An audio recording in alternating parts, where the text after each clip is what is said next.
వెళ్ళరా వెళ్ళరా బండి గుద్దావా అక్కడ ఊదు ఒకసారి దా మందు ఫస్ట్ ఆఫ్ ఆల్ మీరు మందు తాగారు ఆడినెవరో గుద్దారు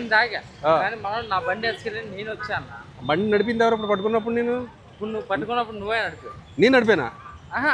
నేనే నడిపాను ఓకే కానీ బండి వాళ్ళు గొడవ అవుతున్నట్టు నేను నాకు భయం వేస్తున్నారు నువ్వు మాట్లాడుతుంటే నేను ఎక్కడ బండి నడిపాను తాగాను నేనే నడిపాను కానీ వాడు కేసు చేశాడని నేను వచ్చా మందు తాగి బండి నడపచ్చా నేను దాకూడదు మర్యాదగా మాట్లాడు బామ్మద్ది అన్నయ్య ఎందుకు గుద్దొచ్చా మరి వాళ్ళని నేను కొత్త వాడే గుద్దాడు అన్నయ్య ఎవరాడు అన్న బామ్మద్ది మీ బామ్మర్ది గుద్దాడు ఆడిని తీసుకెళ్ళడానికి వచ్చావు నువ్వు ఆయన తీసుకెళ్తాం వస్తే వాడు గుద్దాడు అంట నాకు తెలియదు మరి నువ్వు మందు తాగింది నడుపుతున్నావు బండి వాడికి ఎక్కువైపోయింది నేను తీసుకెళ్తున్నా ఈలోపు హెల్మెట్ పెట్టుకుందాం అనుకున్నా మీరు ఇక్కడ సిగ్నల్ పట్టుకున్నాను మరి మందు తాగితే నీకు ఎంత ఫైన్ పడుతుందో తెలుసా ఎంత చెప్పు 2000 రూపాయలు సర్లే మందు తాగితే కోర్టులో పెడతారు తెలుసాగా ఆ విషయం కూడా మరి ఎందుకు మరి మందు తాగి గవర్నమెంట్ జాబా ప్రైవేట్ జాబా నీ దాంట్లో ప్రైవేట్ జాబ్ నువ్వేంటమ్మా sir pipeline water line job నువ్వెంత వేసావు నువ్వేమీ లేదు మరి ఈయన ఎంత వేసాడు అక్కడ మామూలుగా ఏం తెలియదు ఏమీ తెలీదా ఏంటి మందు వేయటం కూడా తెలీదా నువ్వు తాగించావా నేనేం ఏపీ లేదండి నిదానంగా సరిగ్గా నిలబడు ఎందుకు అమ్మాయిలాగా అలా ఒకరిని తిరిగి ఏంటి ఇలా కూడా డబ్బులు ఇవ్వచ్చా ఇలా చేత్తోనే డబ్బులు ఇస్తారు ఇలాగా నువ్వు చేసిన క్రైమ్ ఏంటి సార్ ఫైట్ నువ్వు రెండో క్రైమ్ చేస్తున్నావు మళ్ళానే అదే 500 కాయంతో ఎందుకు ఇచ్చావు నువ్వు మందు తాగావు వెళ్ళరా మందు తాగావు ఈడేమో ఆండు గుద్దాడు నేను గుద్దలేదండి 1 వస్తున్నావు రాంగ్ రూట్లో హెల్మెట్ లేదు నాకు తెలిసి నీకు లైసెన్స్ ఉందా లేదా కూడా నాకు లేదు ఒక్కసారి అండి మేము మొన్న కేసు గురించి పెట్టుకున్నాం సార్ హెల్మెట్ లేదు అర్థం కావట్లేదు హెల్మెట్ కూడా ఉంది సార్ ఎంత వేసావు 90 వేసావా 3 క్వార్టర్లా 3 క్వార్టర్లు నిజాయితీ మెచ్చుకుంటున్నాను ఏంటంటే వేసిన మందు కూడా ఎంత వేసావు కరెక్ట్గా చెప్పేసావు చాలామంది మందు బాబులు చూశాను నేను ఎవరో కూడా ఒక హాఫ్ వేసినా కానీ సార్ జస్ట్ ఇప్పుడే సార్ చిన్నదే 90లో సగం ఎంత వేసని చెప్తాను మాట్లాడు వీడు మాత్రం 3 క్వార్టర్లు వేసారని ఓపెన్గా ఒప్పుకుంటున్నాడు 3 క్వార్టర్లు వేసారు 3 క్వార్టర్లు అంటే ఒక ఫుల్ బాటిల్ ఒక క్వార్టర్ తక్కువ అంతేనా అంతే కదా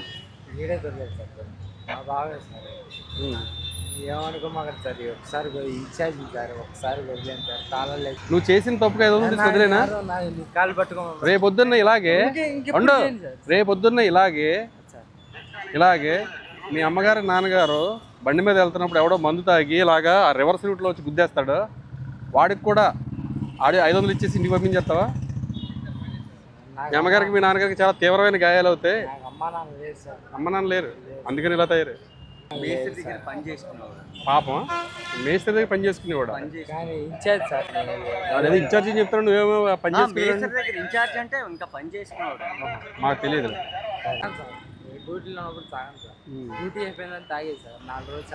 సరేనమ్మా ఇప్పుడు ఏంటంటే నీకు డ్రంక్ అండ్ డ్రైవ్ కేసు పెడతాము బండి అయితే మా దగ్గర పెట్టుకుంటాం నీకు మందు దిగిన తర్వాత రేపు పొద్దున్న రా బండి తీసుకుని వెళ్ళి కానీ నీకు చెప్పే తింటావా ఓకేనా రేపు పొద్దున్న మందు దిగిన తర్వాత తీసిరా ఓకేనా ఇప్పుడే కదా మమ్మీ డాడీ ఇద్దరు లేరన్నా ఇప్పుడు అమ్మ వచ్చింది మళ్ళానే అరే ఇప్పుడే కదా నీ నోడితేనే కదరా అమ్మ నాన్న లేరన్నావు మళ్ళీ బాగా చనిపోయారన్నా గంగూరులో పనిచేసి ఎవరు మా మామ సార్ ఇప్పుడు అమ్మను మామ అయిపోయింది మళ్ళానే ఏంటి మార్చేస్తున్నావు ఏంటారు నువ్వు చనిపోయారు సార్ మా అమ్మ సార్ ఇప్పుడు అమ్మన్నా మరి వద్దు నీలాంటి వాళ్ళని అసలు ఎంకరేజ్ చేయకూడదు అసలు ఎంకరేజ్ ఒక హెల్మెట్ లేకపోయినా కానీ మేము ఒక్కొక్కసారి మేము చూసి చూడనట్టుగా అయితే ప్రెగ్నెంట్ లేడీస్కి కానీ వాళ్ళ హెల్మెట్ లేకుండా వచ్చినా కానీ లేదా ఫ్యామిలీతో వచ్చినా కానీ కొంతమంది వదిలేస్తారు ఒక్కోసారి ట్రిపుల్ రైడింగ్ కూడా వస్తారు కొంతమంది బ్లడ్కి ఇచ్చి పామాట పడిపోతాడని చెప్పి మధ్యలో కూర్చోబెట్టుకుని అటు ఇటు కూర్చోబెట్టి తీసుకొస్తారు అవి కూడా మేము ట్రిపుల్ రైడింగ్ కింద లెక్కయ్యాము that is Vijayawada traffic police మందు తాగితే మాత్రం పాత తీయించేస్తాం ఏం చేస్తాం పాత తీయించేస్తాం మందు తాగి బండి నడిపితే ప్రజెంట్ అయితే ఇక్కడ ఉండు ఇప్పుడు నీకు డ్రంక్ అండ్ డ్రైవ్ పెట్టి పంపిస్తాను ఇట్లా ఓకే కొంచెం దేనికి తట్టుకోలేవు 3 క్వార్టర్ల మందు వేయగలిగిన కెపాసిటీ ఉన్నవాడు డ్రంక్ అండ్ డ్రైవ్ పెద్ద మీకు విషయమే కాదు 3 క్వార్టర్లు అంటే మామూలు కెపాసిటీ కాదు మీది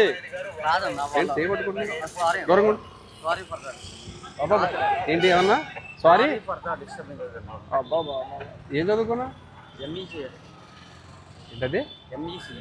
అంటే నాకు తెలియదు ఎంఈసిఎస్ అంటే నిజంగా నాకు తెలియదురా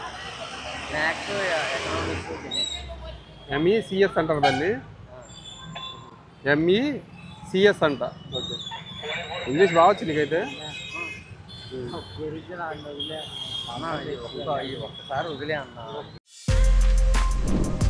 For more videos like this, subscribe Big TV channel.